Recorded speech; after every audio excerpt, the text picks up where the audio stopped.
સરકારી યોજનાનો લાભ લેવા અને ફોર્મ ભરવા માટે અમારી ચેનલને સબસ્ક્રાઇબ કરો.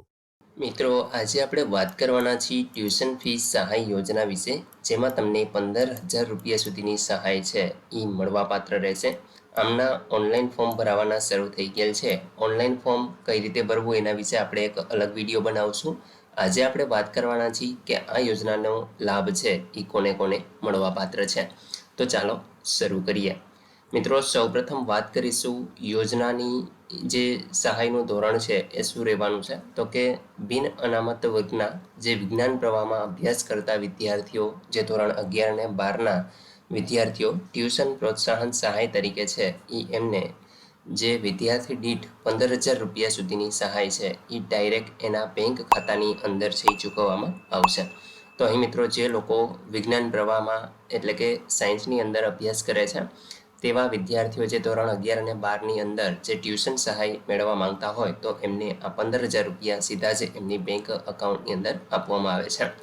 મિત્રો, આવક મર્યાદાની વાત કરીએ તો કુલ વાર્ષિક આવક મર્યાદા છે એ કુટુંબ દીઠ 6 લાખ રૂપિયા અહીંયા નક્કી કરવામાં આવેલી છે. એટલે કે એનાથી ઓછી હોય તો તમને આ યોજનાનો લાભ મળી શકે છે. ત્યાર પછી મિત્રો વાત કરીશું શાળા ફીની શિષ્યવૃત્તિ મેળવવા જે ઈચ્છતા વિદ્યાર્થીઓ છે એમના માટેની જોગવાઈ શું શું રહેશે. તો કે બિન અનામત વર્ગના વિદ્યાર્થીઓને આ યોજનાનો લાભ છે એ મળવાપાત્ર છે. આ સહાય છે એ ધોરણ 11 અને 12માં મળવાપાત્ર રહેશે. વિજ્ઞાન પ્રવાહનો વિદ્યાર્થી હોવો જરૂરી છે.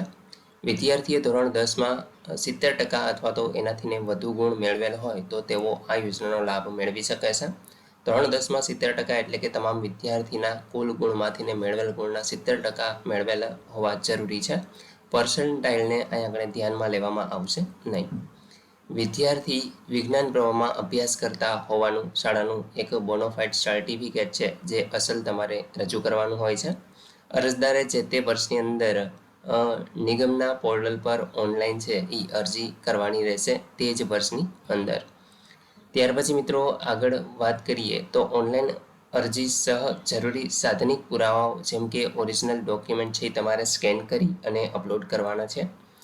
વિદ્યાર્થીએ અરજી કર્યાના 30 દિવસની અંદર ઓનલાઈન અપલોડ કરેલ ડોક્યુમેન્ટ તથા અરજીની હાર્ડ કોપી છે એ સેલ્ફ એટેસ્ટેડ કોપી જિલ્લામાં અભ્યાસ કરતા હોય તે જિલ્લાની કચેરીએ છે એ તમારી રજૂ કરવાની રહેશે.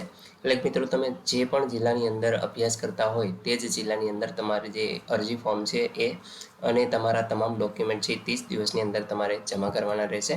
ત્યાર પછી મિત્રો, જિલ્લા કક્ષાએથીને પૂર્તતા માટે અરજદારને પરત કરેલ અરજીઓ પૂર્તતા માટે પરત કર્યા તારીખથીને દિવસ 15ની અંદર જ ફરી પાછી પૂર્તતા જે પણ માંગેલું હોય તમારી પાસે એ તમારે 15 દિવસની અંદર જ અરજી છે એ ફરી પાછી સબમિટ કરવાની રહેશે.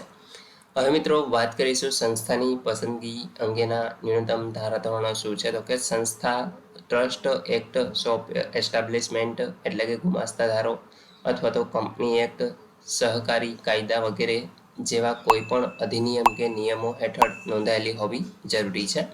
સંસ્થા ન્યૂનતમ 3 વર્ષ કે તેથી વધુ સમયથી વિજ્ઞાન પ્રવાહના ધોરણ 11 અને 12ના ખાનગી ટ્યુશનના ક્ષેત્રમાં કાર્યાન્વિત હોવી જોઈએ.